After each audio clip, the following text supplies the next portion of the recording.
আসসালামু আলাইকুম ওয়া রাহমাতুল্লাহি ওয়া বারাকাতুহু। নাহমাদুহু ওয়া নুসাল্লি আলা রাসূলিহিল কারীম, আম্মা বা'দ। সম্মানিত দর্শক শ্রোতা, আমার প্রাণপ্রিয় মুসলমান বন্ধুগণ, এই মুহূর্তে যারা আমার ভিডিওটি দেখছেন এবং শুনছেন, আপনাদেরকে জানাচ্ছি আন্তরিক শুভেচ্ছা ও মুবারকবাদ।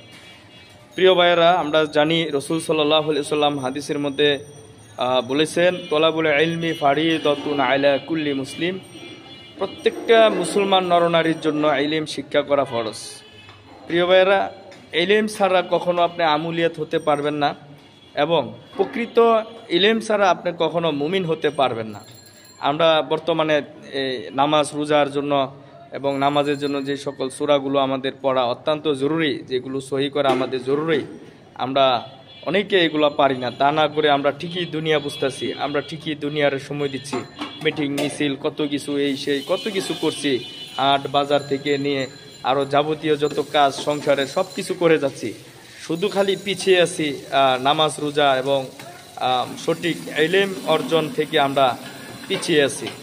তো প্রিয় ভাইয়েরা, কিয়ামতের ময়দানে কিন্তু আল্লাহ সুবহানাহু ওয়া তাআলা আমাদেরকে জিজ্ঞাসা করবেন যে তোমাদেরকে ইলম দিয়েছি, ইলম শিখেছো এবং কতটুকু আমল করছো, এটা হিসাব দাও। এই জন্য আসুন, আমাদের নামাজের জন্য যে যে সূরাগুলো আমাদের পড়া দরকার এবং সঠিকভাবে নামাজের যে ছোটোখাটো যে মাসাইলগুলো আছে আমরা এগুলো জানি, আমরা আলেম ওলামাদের কাছে যাই, তাদেরকে সময় দেই, তাহলে দেখবেন ইনশাআল্লাহ তাআলা আপনার আমার জীবন অত্যন্ত সুন্দরময় হবে। দুনিয়ার জীবন এটা জীবন নয়, এই দুনিয়াটা একটা মরিচিকা, একটা ধোঁকাবাজির দুনিয়া। এই দুনিয়ার ধোঁকার পিছনে যেন আমরা না পড়ি। আল্লাহ তাআলা আমাদের সকলকে এই কথাগুলোর উপর আমল করার তৌফিক দান করুন।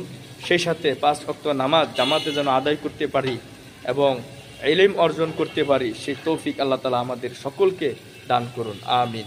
আসসালামু আলাইকুম ওয়া রাহমাতুল্লাহি ওয়া বারাকাতুহু।